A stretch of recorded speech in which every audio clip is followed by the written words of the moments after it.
नमस्कार मैत्रिणींनो, काव्यास कुकिंग मध्ये तुमचे पुन्हा एकदा स्वागत आहे।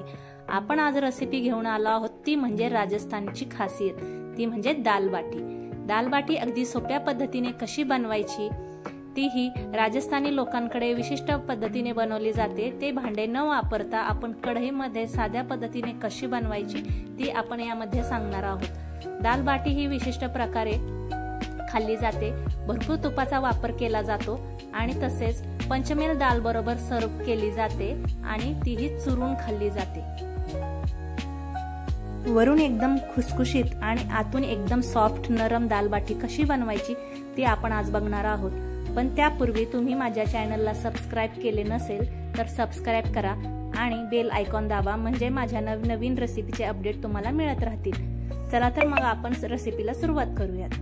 त्यासाठी मी इथे एक बाउल घेतला आहे आणि 5 डाळी आपण अर्ध्या अर्ध्या घेणार आहोत। त्यात तूर डाळ, मूग डाळ, उडीद डाळ, हरभरा डाळ आणि मसूर डाळ अशा 5 डाळी आपण मिक्स समप्रमाणात घेणार आहोत। या डाळी स्वच्छ पाण्याने 2 वेळा धुवून घ्यायच्या आहेत, जेणेकरून त्यातील घाण निघून जाईल। आणि कुकर मध्ये काढून अगदी मऊसूत अशी डाळ मी शिजवून घेणार आहे।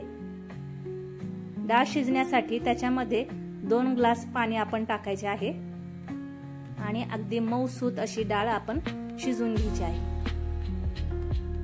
डाळीला चांगला कलर यावा म्हणून आपण त्याच्यामध्ये चिमूटभर हळद टाकणार आहे आणि 1 पळी तेल टाकायचं आहे। यामुळे काय होते, डाळ अगदी मऊसूत शिजते। तोपर्यंत आपण बाटी कशी बनवायची ते पाहूयात। इथे मी 1 बाउल गव्हाचे पीठ घेतले आहे, अर्धी वाटी रवा घेतला आहे, चिमूटभर सोडा आणि मीठ घ्यायचे आहे चवीनुसार आणि ओवा टाकायचा आहे। असा हाताने चोळून टाकायचा, त्याच्यामुळे त्याची पूर्णपणे चव याच्यामध्ये उतरते। आणि 1 पळी गरम केलेले साजूक तूप आपण याच्यात घालायचे आणि पीठ हाताने चांगले चोळून घ्यायचे, चांगले मिक्स करायचे आहे आणि पीठ असं चोळून घ्यायचं। त्यामुळे सगळीकडे पिठाला तूप व्यवस्थित लागते आणि अशी मुठ्ठी करून पाहायची आणि थोडे थोडे पाणी टाकून घट्टसर गोळा करून घ्यायचा आहे। पीठ घट्टच करायचे आहे, पातळ करायचे नाही। अगदी घट्ट गोळा करून पीठ हे मळायचं आहे आणि 20 मिनिटं आपण हे पीठ भिजत ठेवणार आहे। तोपर्यंत आपण इकडे कढईमध्ये एक स्टँड ठेवले आहे आणि कढई प्रीहीट करायला ठेवली आहे।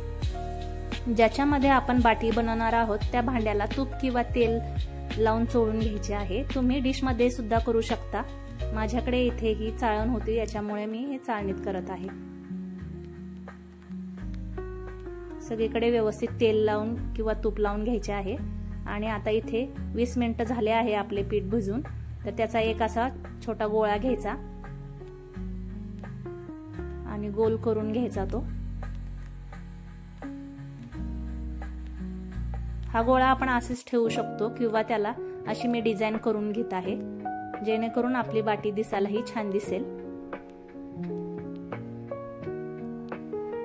अशा मी बाटी करून घेत आहे आणि थोड्या लांब लांबच ठेवायच्या, कारण की आपण त्यात सोडा टाकल्यामुळे बाटी आपली थोडी फुगते। आता कढईमध्ये आपण ह्या बाटी ठेवून घ्यायच्या आहे आणि 20 मिनिटं तरी असे मीडियम फ्लेम वरती आपण झाकून ठेवायचे। तोपर्यंत आपण इकडे बाटीसाठी लागणारी भाजी म्हणजेच पंचमेल दाल आपण करून घेणार आहे। त्यासाठी मी इथे 4-5 चमचे तूप टाकले आहे, मोहरी जिरे टाकले आहेत। मोहरी छान तडतडू द्यायची आहे, त्याच्यानंतर जिरे टाकायचे, कापलेली हिरवी मिरची टाकायची, अद्रक लसूण इथे खिसून टाकले आहे आणि चांगले तळून घ्यायचे।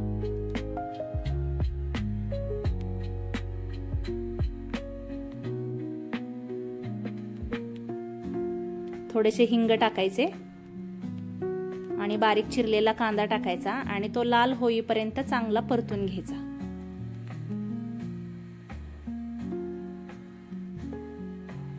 कांदा आपला चांगला लालसर परतून झाला आहे। आता याच्यामध्ये बारीक चिरलेले टोमॅटो टाकायचे। इथे मी मध्यम आकाराचा 1 टोमॅटो टाकला आहे।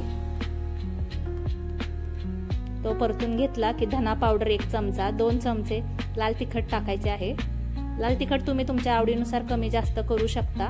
थोडीशी हळद टाकली आहे मी इथे आणि चांगले परतून घ्यायचे आणि ही चांगली मऊसूत शिजलेली डाळ याच्यात टाकून घ्यायची। थोडे पाणी टाकून घ्यायचे। आपल्याला कितपत पातळ भाजी हवी आहे तितके आपण याच्यात पाणी टाकायचे। मी इथे कुकर मध्ये थोडेसे पाणी घेऊन टाकले आहे। चवीनुसार मीठ टाकायचे। पहा मी इतपत पातळ भाजी केली आहे। तुम्हाला हवे तेवढे तुम्ही पाणी कमी जास्त करू शकता। इथे आपली पंचमेल दाल तयार झाली आहे। वरून चिरलेली कोथिंबीर टाकायची आणि भाजीला चांगली उकळी येऊन द्यायची। मग आपली पंचमेल दाल तयार आहे। इकडे आपली बाटी झाली का आपण पाहूयात। पहा आपल्या बाटीला थोडा कलर वेगळा आला आहे। आता आपण दुसरी बाजू पलटून पुन्हा बाटी ठेवून द्यायची। पाहू शकता कसा आपल्या बाटीला लाल कलर आला आहे छान। दुसरी ही बाजू तशीच पलटून पुन्हा भाजून घ्यायची।